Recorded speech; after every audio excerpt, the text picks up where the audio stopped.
Olá pessoal, hoje a gente vai conversar sobre psicanálise e inteligência artificial.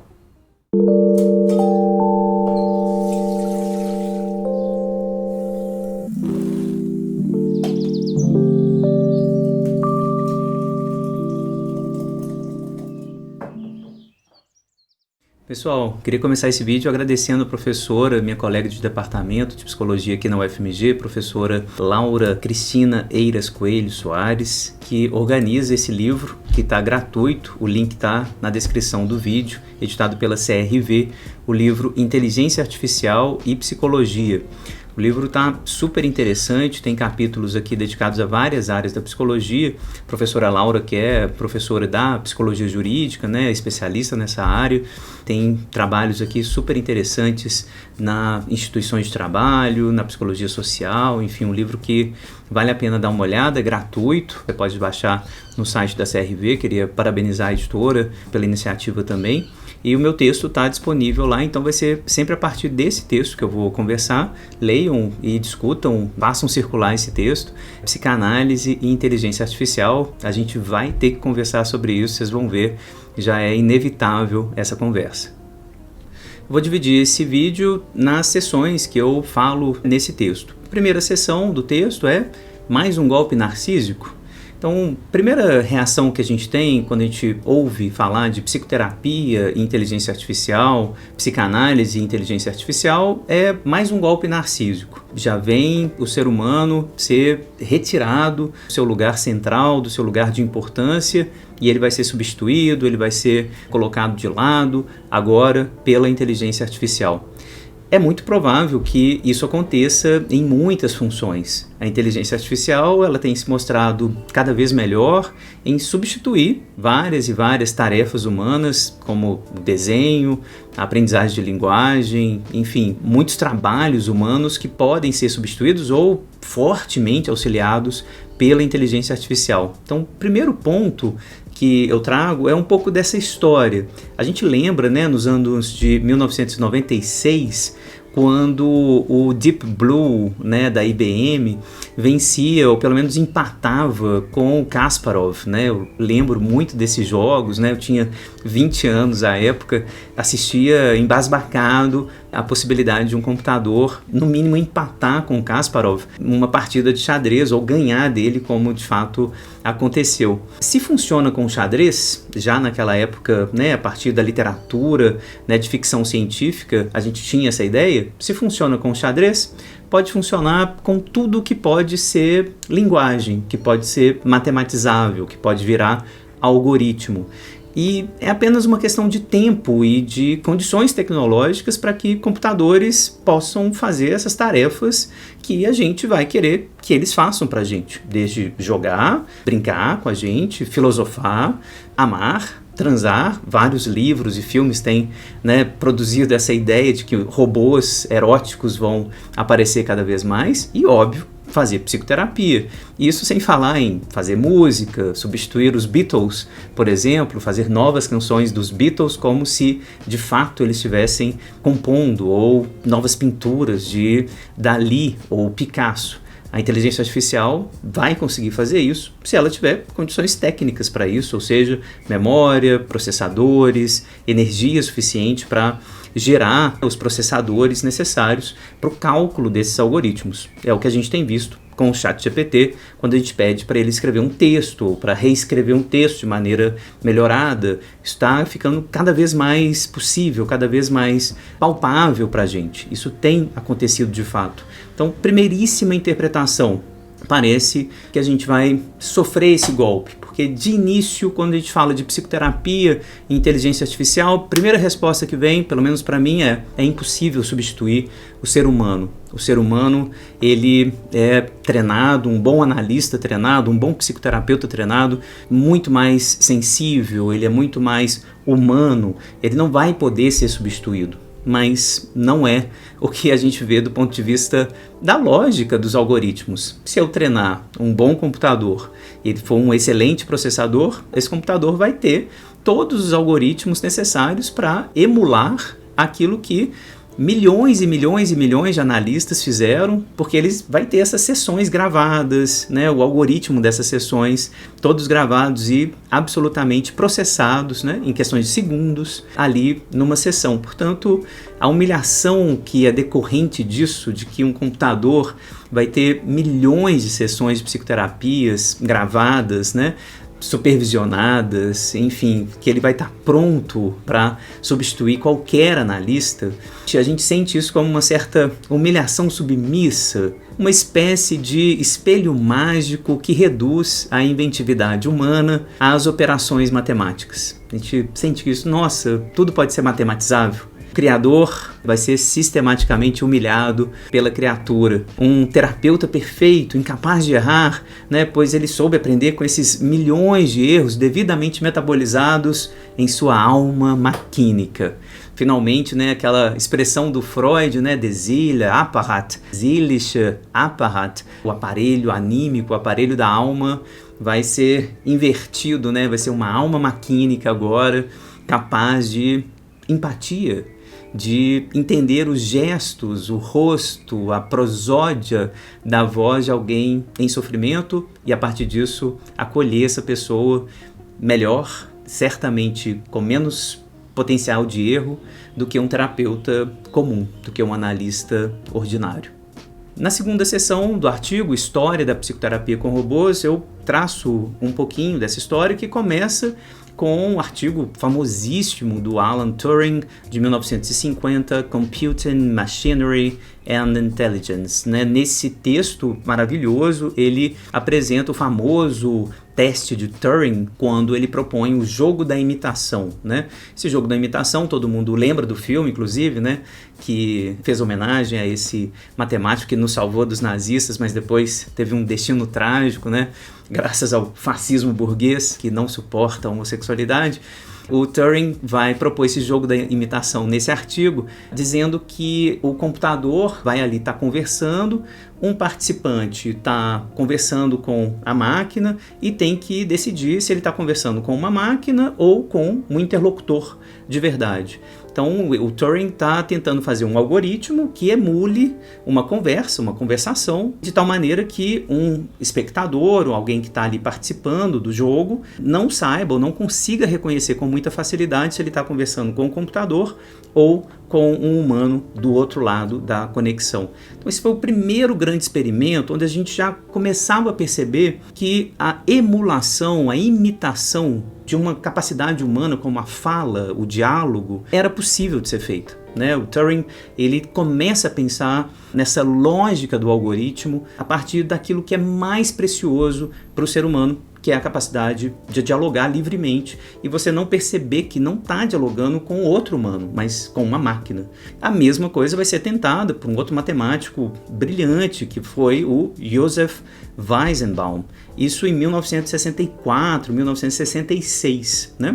Um artigo de Turing, 1950, né? O artigo de Weizenbaum, de 66. O Weizenbaum vai inventar um computador, né? Um programa chamado ELISA, a ELISA com Z, né, tudo grafado de forma maiúscula, que vai emular, que vai imitar um terapeuta meio humanista. Ele vai repetir, né, as frases, vai ecoar um pouco o que o paciente está falando com esse terapeuta. E esse ELISA, essa versão, né, ELISA, uma versão bem rogeriana, humanista, vai ser utilizado e vai ter algum sucesso nos experimentos que o Weizenbaum vai propor aí na década de 60. Né? Os estudos mais recentes que a gente tem sobre psicoterapia e inteligência artificial, feita por robôs dialogantes, os chamados chatbots, né? Esses chatbots, esses estudos ainda são muito inconsistentes, mas vários resultados têm apontado para a melhora de saúde mental dos usuários. Então a gente tem vários estudos, a partir de várias metodologias, né, que tem melhora, existe algum tipo de melhora, existe algum tipo de relação que se estabelece entre os computadores, né, esse tipo de programa chatbot, né, com computadores dialogantes, né, máquinas que conseguem emular um diálogo, e essas pessoas relatam que conseguiram falar, conseguiram melhorar, tiveram bons insights, se organizaram, evitaram se matar ou sentiram algum tipo de melhora, né, que pode ser mensurável a partir desse tipo de experimento. As pessoas têm usado o ChatGPT, por exemplo, ou a própria Alexa ou a Siri como chatbots, né, que tentam dialogar. O tempo inteiro as pessoas têm usado esse tipo de mecanismos de inteligência artificial para pedir conselhos, para desabafar, para pedir algum tipo de conselho mesmo, de organização sobre o que fazer sobre algum aspecto da vida. Termina essa sessão dizendo o seguinte: se a memória da máquina for capaz, assim como o seu processador de dados virtualmente, né, for capaz, eu acho que seria absurdo, gente, assim, dizer que esse analista Android ficaria devendo alguma coisa para um analista bem treinado a partir da sua experiência clínica. Então, assim, do ponto de vista lógico formal, partindo do pressuposto que a linguagem pode ser reduzida a um algoritmo. Se isso for verdade, né, se essa hipótese estiver correta, um analista robô não vai ficar devendo nada, ao contrário, para um analista humano, cheio de defeitos, cheio de falhas do analista, né? Lembrem-se da aula lá do seminário clínico, né? A gente falou sobre as falhas do analista e também das delinquências secretas do analista, né? O texto super interessante da Joyce Sloshower, né? A gente leu junto esse texto no seminário clínico. A gente tem delinquências secretas, né? A gente tem falhas, e um algoritmo bem treinado, a princípio, poderia estar preservado disso, né? A gente pode treinar o algoritmo, num certo sentido, para não fazer esse tipo de falha. É claro, e aí isso me leva para a próxima sessão do meu artigo, a gente vai ter que discutir a ética na inteligência artificial. Esse é um ponto inevitável. A ética da inteligência artificial sempre vai reproduzir a ética humana. Ou seja, ela estará sempre aberta ao pior, né? O que os seres humanos fazem é provável, isso vai se repetir na inteligência artificial também. Por mais cuidadoso que a gente seja, a informação fornecida às máquinas, né, sempre vai ser informação humana. Portanto, vai estar comprometido com o inconsciente dos humanos também. Ou seja, vai estar aberto a todo tipo de preconceito, do racismo à homofobia, do fascismo a qualquer tipo de preconceito de classe, gênero, raça, enfim, todos os nossos preconceitos. A gente tem, né, a partir de Asimov, né, quem gosta de ficção científica sabe dessas regras que o Asimov inventou para a robótica, né, um robô não pode ferir um ser humano, né, não pode deixar que um ser humano sofra algum mal, os robôs devem obedecer aos humanos, né, a não ser que isso entre em contradição com a primeira lei, que é não machucar o ser humano, né, o robô deve proteger a sua existência desde que não entre em conflito com as leis anteriores. Então, Asimov estava pensando numa ética, né, que seria baseada na soberania dos humanos. Mas a gente está vendo no Instagram, no Facebook, no Twitter, como que bilionários não estão muito interessados em adestrar os seus algoritmos para proteger seres humanos, né? A gente viu no Brexit, a gente viu nas grandes eleições no Brasil, nos Estados Unidos, que o algoritmo trabalha para o fascismo tranquilamente. Então, assim, ética aqui vai estar determinada pelos preconceitos, pelos interesses, né, dos bilionários, de quem domina a formação dos algoritmos. A gente vai ter que pensar nisso também quando começar a aparecerem, já começaram, na verdade, a aparecerem as empresas que estão fazendo psicoterapia, que estão fazendo psicanálise online, esses robôs terapeutas. Esses robôs terapeutas também estão sendo treinados a partir de determinados algoritmos orientados por determinada ética. Então, isso não tem como fugir, né? Sempre vai ter interesse ali. Não há nenhum tipo de razão para a gente acreditar que não vai ter interesses de classe, gênero, raça, que vão deixar de orientar o analista virtual. Isso vai estar presente, necessariamente. Todo mundo lembra do filme Her, não é? Do Spike Jonze. Esse filme é de 2013, né? Mas aconteceu recentemente na Bélgica, de um sujeito que se apaixonou também por uma inteligência artificial e cometeu suicídio acreditando nas promessas dessa inteligência artificial. Eu cito o caso no meu artigo, deem uma olhada. Essas distopias literárias, cinematográficas, né, que estão trazendo agora o domínio absoluto dos androides, né, sobre os humanos, eu acho que a gente pode interpretar isso de duas formas. A primeira é uma forma mais simples de interpretar, que seria, olha, ainda o lamento do nosso narcisismo ferido, que vem como um certo tipo de advertência paranoica. olha, não tirem o ser humano do centro, nós somos os melhores, nós somos infinitamente inteligentes, infinitamente éticos, não podemos ser substituídos pelas máquinas, etc. Vocês vão se arrepender por isso. Então, essa advertência paranoica, na verdade, ressentida, né, do nosso narcisismo ferido. A segunda interpretação, um pouco mais aberta, é a ideia de que nós burgueses modernos, estamos abertos para um conjunto infinito de experiências contingentes, sem teleologia possível. Ou seja, não tem uma finalidade para o que a gente está inventando essas coisas. A gente fica inventando novos modos de vida para sempre. E a nossa inventividade é, a princípio, infinita mesmo. E isso vai fazer com que a gente invente, por exemplo, terapeutas robôs, ou aviões, ou vacinas. Isso não tem controle de se isso vai ser bom, se isso vai ser ruim, se isso vai proteger a gente, se isso vai gerar mecanismos de exclusão, guerra, etc. Isso vai acontecer junto, provavelmente. Essas coisas, esses efeitos bons e nefastos vão acontecer juntos quando a gente inventa alguma coisa. Na psicoterapia também vai acontecer isso. Vai ser bom, vai ter um bom uso, mas também muito provavelmente a gente vai ter mau uso e vai ter efeitos catastróficos oriundos da psicoterapia orientada pela inteligência artificial. O Weizenbaum, né, esse cara que inventou o ELISA, ele fala de maneira categórica, olha, isso seria colocar como imperialismo, um imperialismo da razão instrumental, ali num lugar onde você tem que ter compaixão, empatia, o corpo do analista, o corpo do terapeuta. A razão instrumental não pode estar ali no campo da psicoterapia. Mas vocês vão ver, vai aparecer argumentos que vão dizer exatamente em nome da compaixão, em nome do cuidado, em nome do acolhimento, que psicoterapias online, psicoterapias orientadas pela inteligência artificial são muito bem-vindas. Isso me leva para a próxima seção do meu artigo. E o corpo? E a pulsão? E o inconsciente? Que é o que sempre vai aparecer, né? Um tal de Possati, né? Um cara que tem pesquisado sobre isso há alguns anos, né? Eu cito ele no artigo. Está dizendo, né, o tempo inteiro, mas será que a gente não precisa então da corporeidade do analista para ter, enfim, uma terapia de verdade? Isso apareceu, né, gente, não sei se vocês lembram, nessa discussão pós-pandêmica de que na análise online a gente precisava, né, do corpo. Na minha pesquisa para escrever o livro sobre psicanálise online, que isso aparecia o tempo todo. Não, psicanálise online é menor, não pode, precisa do corpo do analista, corporeidade do analista, etc. Quando veio a pandemia, curiosamente, os textos que estão defendendo o enquadro interno do analista, a lógica que a transferência, quando a transferência acontece online também, os textos começam a aparecer, curiosamente, defendendo a possibilidade do enquadre, da elasticidade da técnica para fazer psicoterapia online.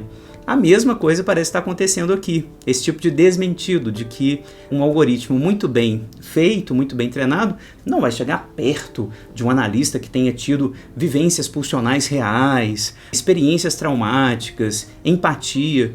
Tudo isso que dá para treinar, a princípio, eu insisto, do ponto de vista lógico, eu consigo fazer um algoritmo que emule vivências traumáticas, empatia, vivências pulsionais, desejo, etc. É só colocar isso em linguagem de algoritmo, né? Colocar lá 1.000, 5.000, 10.000 sessões de psicoterapia e treinar o algoritmo para ler prosódia, afetos, movimentos faciais, etc. A princípio, isso é absolutamente possível.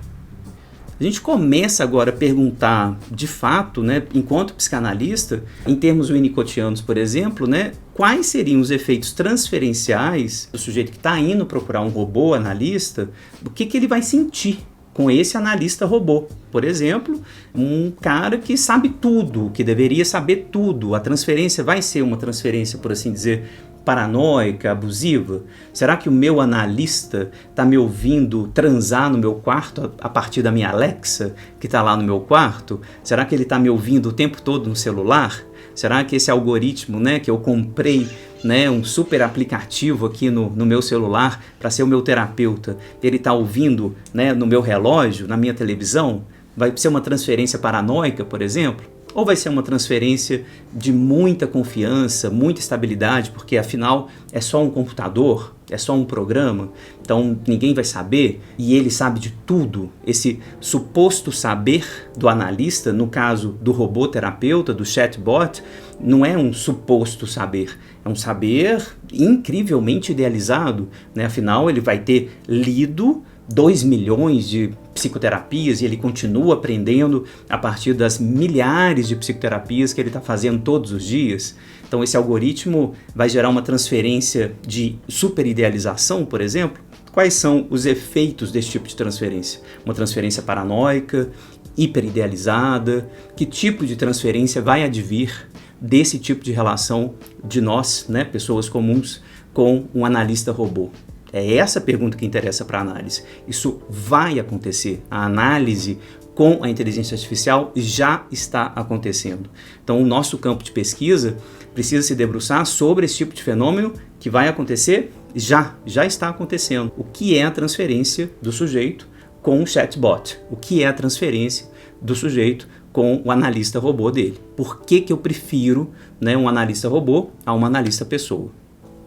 Um elemento super interessante trazido pela Turkle desde 2017 é que, do ponto de vista ideológico, mercadológico, a história começa com o seguinte argumento: é do melhor do que nada para o melhor do que qualquer outra coisa. Observe, ela dá um exemplo super interessante que é um cachorrinho robô que vai cuidar dos idosos. No início, esse cachorrinho robô ele é visto como melhor do que nada. Afinal, os idosos estão ali sozinhos, né? E com o robozinho eles vão ficar protegidos das suas solidões, né? Das suas alergias. O robozinho limpa o chão, né? É um aspirador de pó, fala, canta, etc. Tá ali o robozinho que é melhor do que nada. Um passo a mais e o robozinho vai ser visto como melhor que qualquer outra coisa. Afinal, ele não morre, ele está sempre disponível para os nossos avós, está ali poupando, inclusive, os netos, os filhos, de um enorme trabalho de cuidado. Então, foi do melhor que nada pro melhor que qualquer outra coisa. É melhor do que qualquer coisa, né? Poupou o trabalho dos filhos, dos netos, está lá cuidando dos avós. Esse argumento dessa melhor que nada pro melhor que qualquer outra coisa, vai aparecer também, já está aparecendo com relação à psicoterapia online. Já está aparecendo. O primeiro argumento é que esses analistas robôs, esses robôs terapeutas, são baratos, eles são disponíveis para as massas, que de outra forma essas massas iriam continuar sem acesso a tratamento psicoterapêutico de qualidade e de longa duração, por exemplo. Depois, os jogos discursivos de que um terapeuta robô que reúne habilidades de milhões de terapeutas é certamente melhor que qualquer outro terapeuta que possa existir. Então, primeiro vai vir, é melhor do que nada. Afinal de contas, como é que a gente disponibilizaria psicoterapia para milhões de pessoas? Não tem como. A gente não tem psicólogo suficiente. O último censo que eu acho que rolou do Conselho Federal de Psicologia, me corrijam aí se eu estiver errado, a gente tem mais ou menos 550 mil psicólogos no Brasil. 500 mil psicólogos, vamos colocar esse número. Vamos imaginar um mercado de psicoterapia no Brasil. Hoje, um mercado de psicoterapia. Quantos milhões de pessoas vocês acham que a gente pode atender enquanto analista ou enquanto psicoterapeuta? Hoje, 40 milhões de pessoas? 50 milhões? Vamos colocar 50 milhões de pessoas. Façam um cálculo aí, né? 500 mil psicólogos para 50 milhões de pessoas. Não tem jeito, gente. Assim, então, o argumento do melhor do que nada, e logo depois vai ser transformado em, olha, vai ser melhor do que qualquer outro terapeuta. Esse aqui é um algoritmo que está aprendendo o tempo inteiro. Então, é nesse sentido que eu quero convidar vocês a pensarem nessa lógica aqui, tá? Eu termino essa sessão, né, lembrando da Donna Haraway e dizendo que a gente já está numa espécie de hibridismo, de uma lógica, de uma ética do ciborgue. A gente não vive mais sem os nossos gadgets, né, celular, relógios, anéis inteligentes, né, que dão pra gente, sei lá, do batimento cardíaco, ou se a gente tá tendo um infarto, né, o tipo de nutrição que a gente precisa ter, o tipo de sono que a gente está tendo, as tecnologias que estão sendo cada vez mais utilizadas no nosso corpo, implantadas no nosso corpo. Isso já está acontecendo. O hibridismo ciborgue já é uma realidade. E a gente tem conversado cada vez mais com as máquinas, a gente tem conversado com a Alexa, com a Siri, com o ChatGPT. Isso está acontecendo cada vez mais. Então, a questão não é se vai acontecer. O analista robô, o terapeuta que vai ser automatizado num aplicativo. Não é se isso vai acontecer, isso já está acontecendo. A questão é como isso vai acontecer, quais vão ser as consequências disso, como que a gente pode estudar esse fenômeno. Não é se, é quando e como.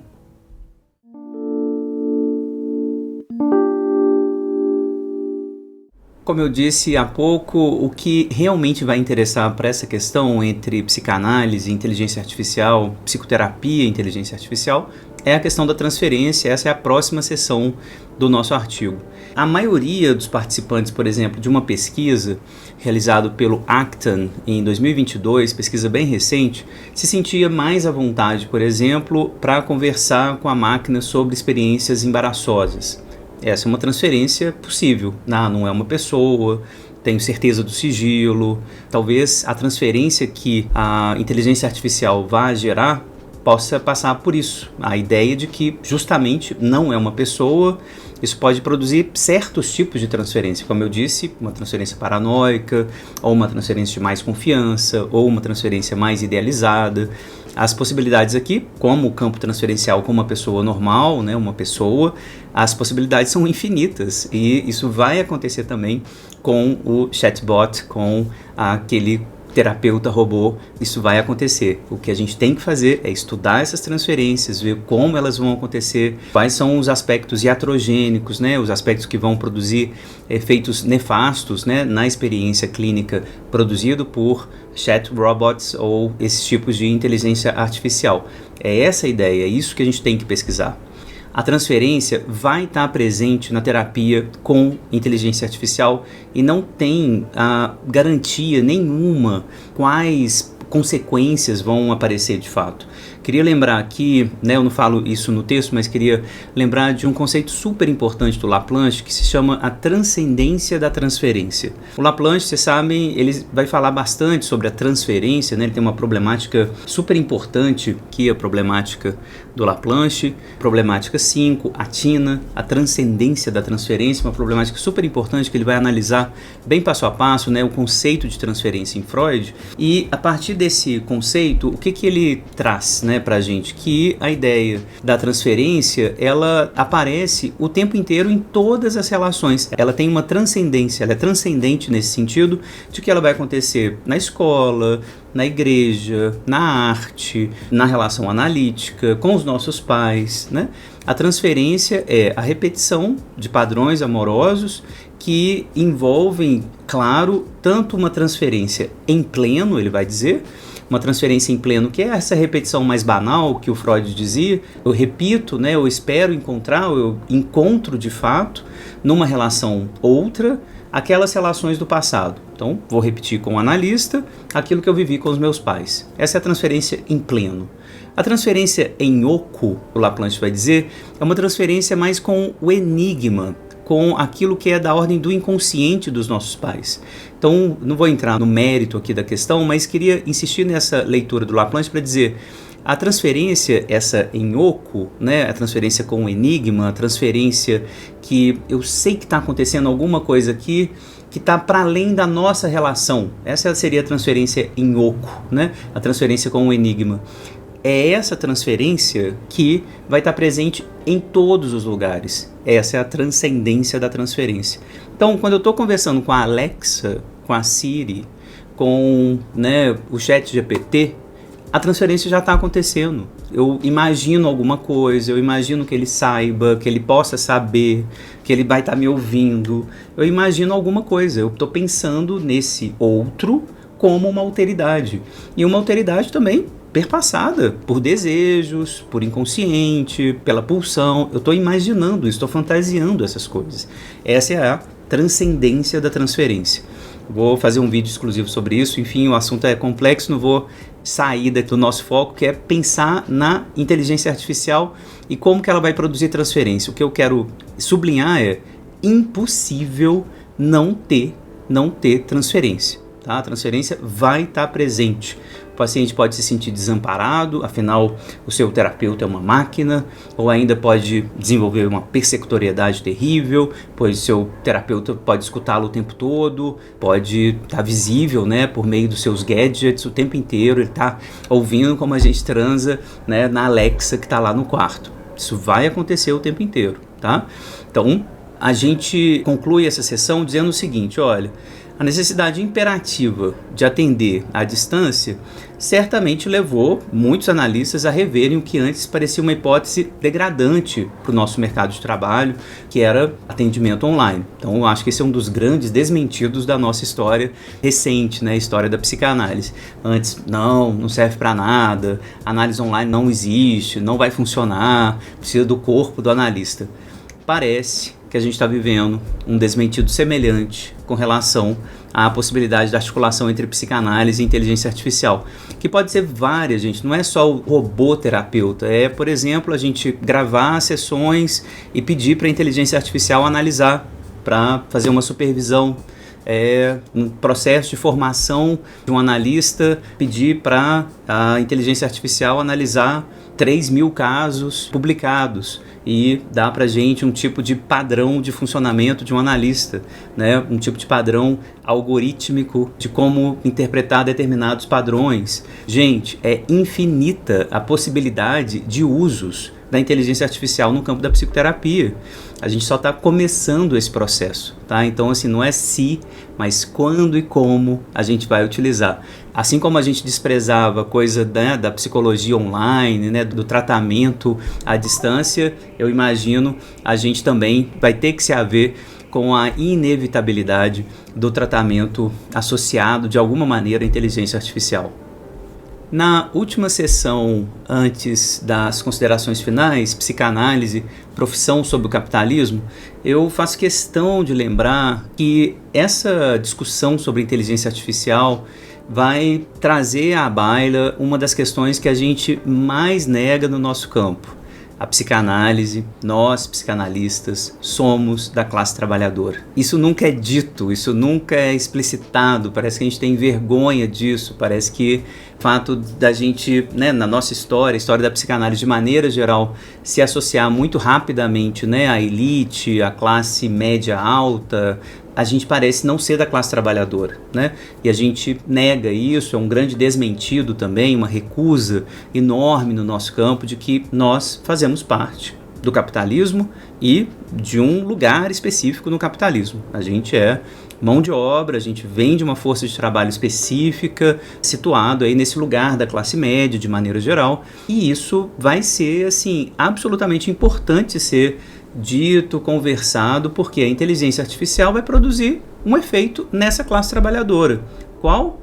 O efeito mais provável e o mais visível já, desde já, é a uberização da psicoterapia.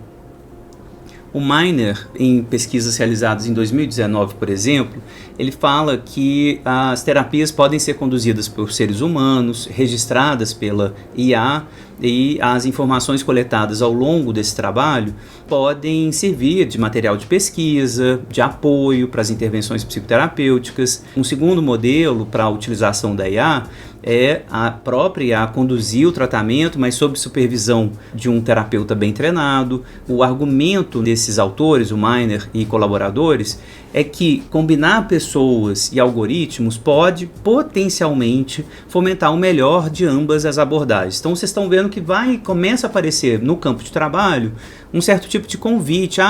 Nossa, é aquilo, né? Não é o melhor, mas tá dando certo, vai dar certo. Aquilo que a gente viu, né, nas pesquisas da Turkle, do melhor que nada para o melhor que qualquer outra coisa.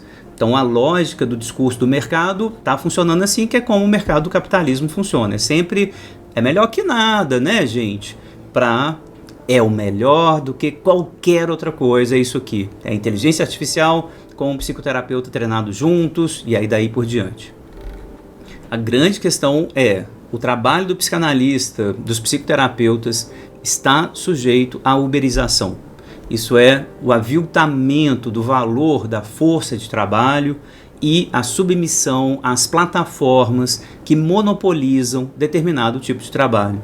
Isso já está acontecendo, plataformas que vão monopolizar onde o terapeuta vai trabalhar, por quanto. A gente sabe que há terapeutas atendendo nessas grandes plataformas de psicologia, de psicoterapia, a R$5, a R$10, a R$12, porque a competição do mercado exige esse tipo de uberização e é um modelo, a uberização é um modelo do capitalismo contemporâneo que vai se aplicar ao profissional liberal, que na verdade é classe trabalhadora sendo explorada por um sistema que tem em altíssima conta essa mercadoria, a mercadoria que é a saúde mental. A gente sabe, a psicologia começou para selecionar trabalhadores para o exército, para a fábrica, para o trabalho. Depois a psicologia vai ser usada ao longo de todo o capitalismo para fazer a classe trabalhadora voltar para o trabalho. Pacientes deprimidos, pacientes ansiosos, pacientes que não dormem, calma, a psicologia vai resolver para eles voltarem ao mercado de trabalho. Gente, a psicologia, a psicanálise, né, por mais que a gente critique, não, nós somos anti-ortopédicos, anti-sistema, a gente está contra o capitalismo, contra a adaptação, não somos adaptacionistas. Gente, vamos ser honestos, né? Vamos conversar sobre como que é o funcionamento pragmático dos consultórios, quem chega no consultório, como que essas pessoas saem. A gente é força de trabalho que funciona num regime capitalista. Então, o capitalismo vai se apropriar dessas ferramentas e vai, por exemplo, uberizar essa ferramenta, que é a psicoterapia, que ajuda muito o capitalismo a funcionar. O paciente tem que dormir. O paciente tem que parar de ficar ansioso, o paciente tem que parar de ficar deprimido e voltar para o trabalho. É isso que vai acontecer, é isso que já está acontecendo. A questão é como que a gente vai resistir, como que a gente vai, de alguma maneira, se contrapor a esse movimento. Esse é o ponto. Então, mais uma vez, como eu lembrei no início, é preciso recordar que a inteligência artificial, ela não é uma inteligência autônoma, no vácuo das relações sociais, de trabalho, da economia, da política, não é. Apesar de ser matemática, né, dá essa sensação de neutralidade, não, é o algoritmo que está funcionando.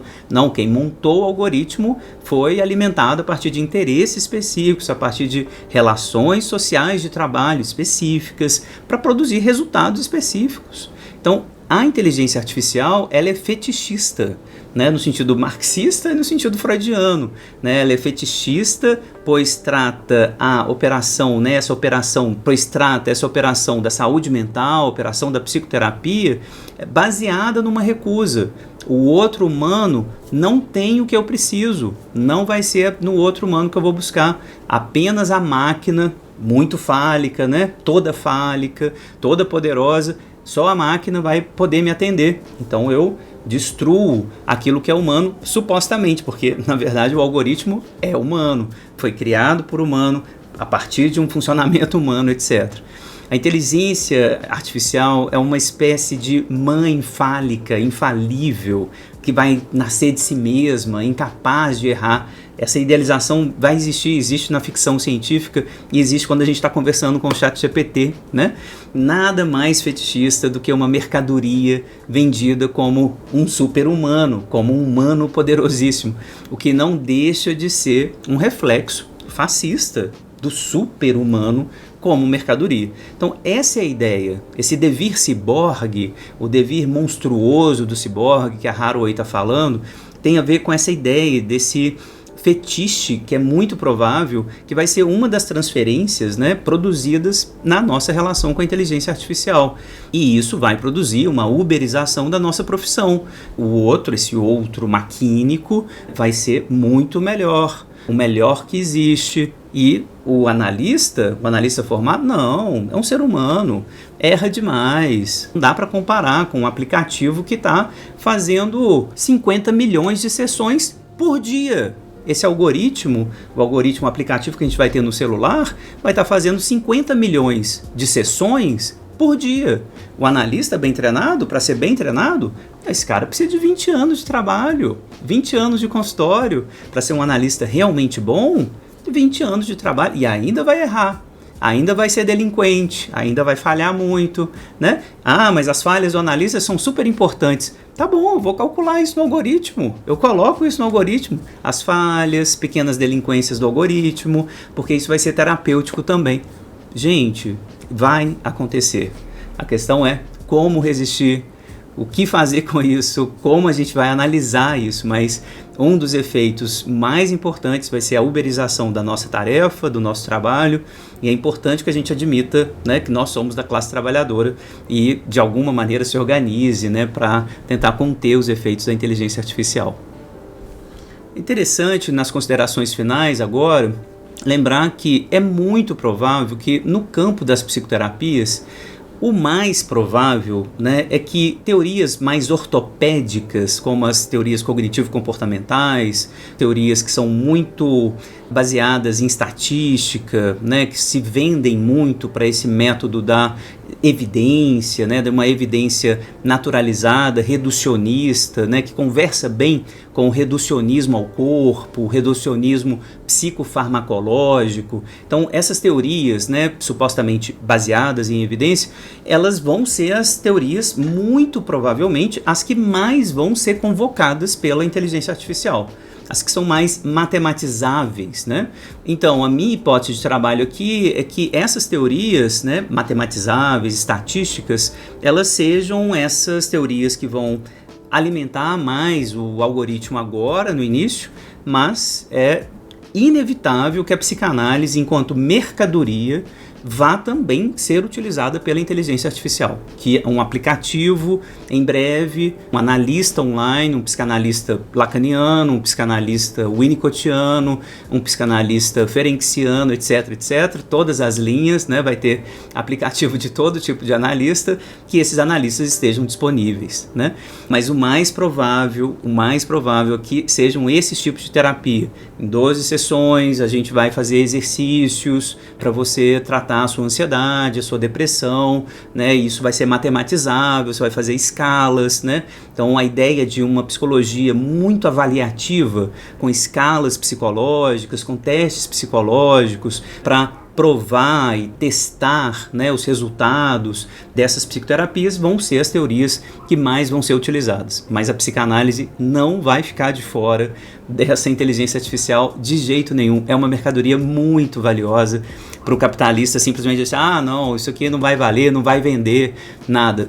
Vende. A psicanálise vende, ainda tem muita procura, vai ter muita procura, né? É o tipo de terapia também que pode ser feita todos os dias. Aliás, né, gente, a psicanálise começou com terapia todo dia, lembra? Né? A gente que está aqui ainda nesse modelo de uma vez por semana. Imagina aí o analista disponível todos os dias, por R$5 a sessão, entende? Então, assim, não tem como controlar. É muito provável, né, que essas teorias mais ortopédicas estejam no início, mas que a psicanálise, né, seja, enquanto mercadoria, adaptada a esse sistema também. Então, mais uma vez, a psicanálise não é propriedade de ninguém, ela, para o capitalismo, é uma mercadoria que pode ser manejada de maneira fetichista, como qualquer outra mercadoria. Esse é o ponto. Então, eu concluo dizendo que o mais provável é que a nossa profissão também vai se adaptar a essa elasticidade, mais uma vez, a elasticidade da técnica, que vai ser imposta pelas forças das relações sociais. A gente vai se adaptar. Ora resistindo, né? Ora criticando pesadamente o que vai ser um terapeuta robô, né? E isso a gente está no início, né, gente? Assim, a gente está, por exemplo, um terapeuta que tem uma imagem. Vamos supor que agorinha mesmo, né, a gente já tem essa imagem já produzida pelo ChatGPT, o Deepfake, por exemplo, que ele vai pegar o meu rosto, a minha imagem, e eu vou vender para um aplicativo desse tipo de terapia, né, a minha imagem, ou seja, o sujeito vai ligar o aplicativo e ele vai conversar com o Fábio. A minha voz, a minha imagem, o meu rosto. Então, ele vai conversar efetivamente como se estivesse numa psicoterapia online, conversando comigo. né? Porque eu vendi os direitos, por exemplo, né, de imagem, de voz. O meu algoritmo ele vai pegar todos os meus artigos, todos os meus textos. Eu posso fazer, por exemplo, uma pesquisa, sendo que eu dei autorização para 10 mil horas de trabalho com terapia. Então ele vai pegar o meu estilo de analista, o meu algoritmo e vai fazer, olha, você está fazendo uma análise com o Fábio, mas o Fábio, no deepfake, vai estar atendendo 5 milhões de pessoas. Isso jamais aconteceria no meu consultório aqui em Belo Horizonte, mesmo com o online. Então, isso é mais uma possibilidade. A gente não sabe quais são as infinitas possibilidades que a inteligência artificial vai colocar para a psicanálise. A gente tem algumas hipóteses, foi isso que eu tentei falar nesse texto.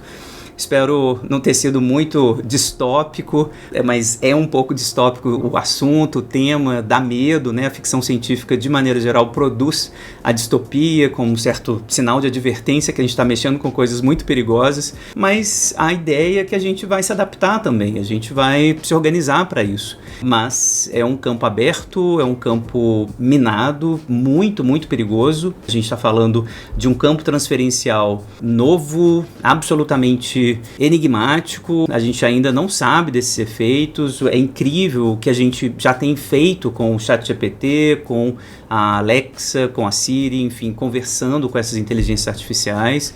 Os efeitos delas são incríveis na escrita do texto, na produção de imagens, né? Mesmo o Duolingo, gente, assim, aprender uma língua com inteligência artificial, né, tá sendo uma experiência cada vez melhor, cada vez mais bem sucedida. Enfim, a gente não tem ainda ideia, né, um mapa de tudo que pode acontecer. Ainda tem muita pesquisa para fazer e esse é um convite que eu faço, né? A gente precisa pesquisar, como cientista que a gente é, né? A gente vai pesquisar, ouvir os pacientes que vão conversar com o ChatGPT, com os terapeutas online, que já existem, aliás, várias plataformas em funcionamento de terapia online.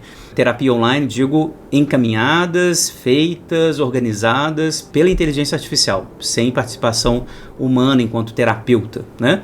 Então, a gente precisa ouvir esses pacientes. O que eles vão trazer, quais vão ser as consequências, os efeitos iatrogênicos. A gente vai ter que ouvir.